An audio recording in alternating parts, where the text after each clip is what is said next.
अलौकिक की शक्तियां आपके आसपास ही है और आपकी मदद करना चाहती है।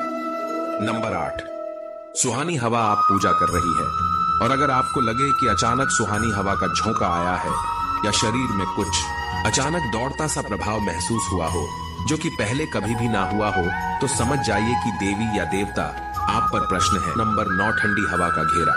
भूमि पर रहते हुए भी कभी कभी आपको यह एहसास हो कि मेरे आसपास बदले या ठंडी हवा का एक पूजन है जिसने मुझे घेरा हुआ है, तो आप समझ जाइए कि अलौकिक की दिव्य शक्तियों ने आपको घेरा हुआ है। ऐसा अक्सर बहुत ज्यादा पूजा पाठ करने वाले व्यक्तियों के साथ होता है। नंबर 10, रोशनी का पुंज। अचानक ही आपको तेज रोशनी का पुंज दिखाई दे जिसकी आप कल्पना भी नहीं कर सकते, या आपको अचानक ही कानों में मधुर संगीत सुनाई दे और आप आश्चर्य में रह जाएंगे।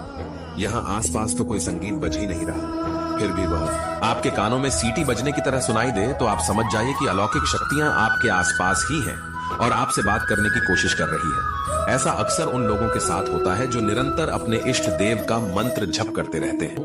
नंबर 11, किसी की आवाज सुनाई देना। आप रात्रि में गहरी नींद और आपको लगता है कि किसी ने मुझे आवाज दी है या उठाने की कोशिश की है और आप अचानक ही उठ जाते हैं, लेकिन फिर आपको आभास होता है कि यहाँ तो कोई नहीं, आवाज तो जरूर थी।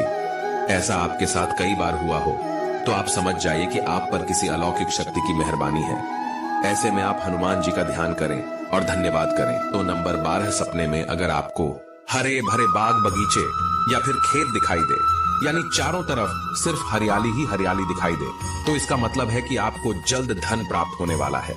इसी तरह अगर आपको सपने में शंख और मंदिर की घटिया की आवाज सुनाई दे, तो इसका मतलब आपके पास किसी न किसी माध्यम से धन आने वाला है। नंबर 13, सपने में उल्लू देखना भी धन की प्राप्ति का संकेत माना जाता है। सपने में लाल साड़ी वाली महिला पूर्ण श्रृंगार करे दिखाई दे, तो इसका मतलब है क्या आपको लक्ष्मी मां ने दर्शन दिए हैं, जिससे आपकी आर्थिक स्थिति जल्द अच्छी होने का संकेत है।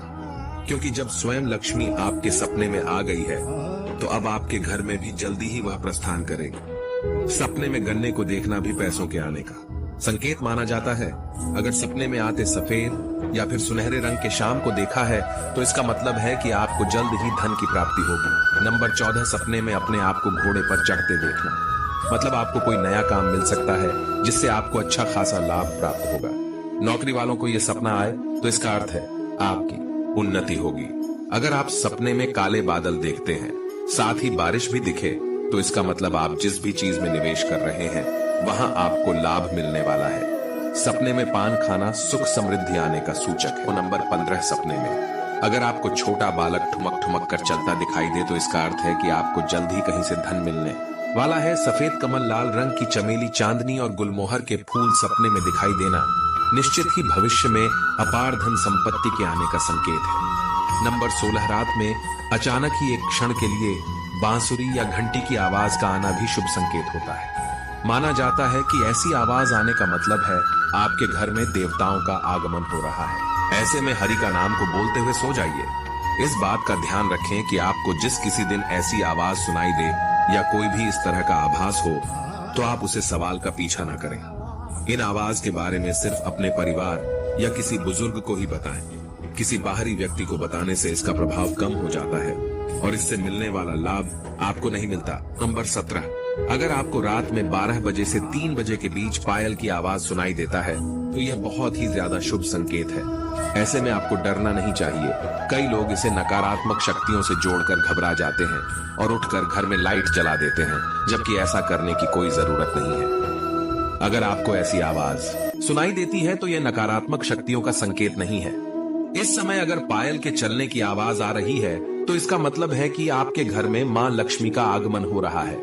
ऐसे में आप उस समय भयभीत होने की बजाय प्रसन्न हो जाइए और मन में मां लक्ष्मी का ध्यान करके इच्छा अपनी जाहिर करके सो जाइए। तो दोस्तों, यह है वह संकेत जिनसे आप जान सकते हैं कि ईश्वर आपसे बहुत ही प्रसन्न है, जल्द ही आपको मालामाल करने वाले हैं। चलिए आपको बताते हैं कि कौन सा है वह काम जो आपको तब करना है जब अगर आपकी नींद 3 से 5 के बीच खुलती है। यह काम करने से ना चुके, वरना आपके लिए यह समय शुभ फल की जगह बेकार हो जाएगा। ऐसे में आपको उसी समय उठ जाना चाहिए। आपको दोबारा सोना नहीं चाहिए। यह गलती बिल्कुल भी ना करें। आपको उठकर स्नान करके नित्य कर्मों से निवृत्त होकर भगवान का ध्यान करना चाहिए, पूजा पाठ करना चाहिए, क्योंकि ऐसे में ईश्वर आपको जगा रहे हैं। ईश्वर आपसे बातें करना चाहते हैं। अपनी इच्छा आप भगवान के आगे जाहिर कीजिए, आपकी मनोकामना जरूर पूरी होगी। लेकिन अगर आप ऐसे में नहीं उठ पा रहे हैं, तो कम से कम भगवान के नाम का जप करके, उनके मंत्रों का जप करके ही सोएं।